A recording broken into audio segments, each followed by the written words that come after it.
Museum of Bad Art from Wikipedia, the free encyclopedia. This article is being read from a revision dated March 21st, 2009.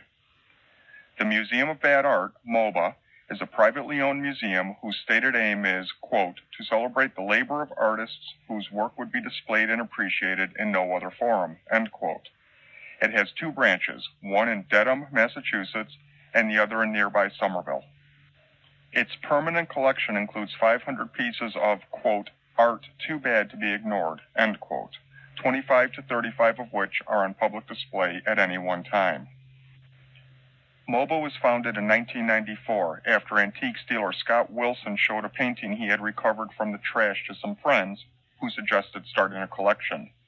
Within a year, receptions held in Wilson's friend's home were so well attended that the collection required its own viewing space.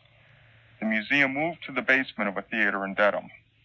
Explaining the reasoning behind the museum's establishment, co-founder Jerry Reilly said in 1995, quote, while every city in the world has at least one museum dedicated to the best of art, MOBA is the only museum dedicated to collecting and exhibiting the worst, end quote.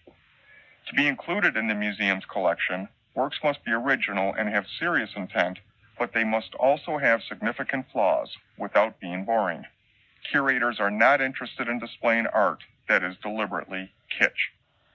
MOBA has been mentioned in dozens of off-the-beaten-path guides to Boston, featured in international newspapers and magazines, and has inspired several other collections throughout the world that set out to rival its own visual atrocities.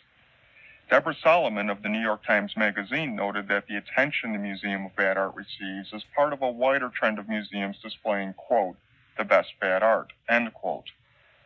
The museum has been criticized for being anti-art, but the founders deny this, responding that its collection is a tribute to the sincerity of the artists who persevered with their art despite something going horribly wrong in the process.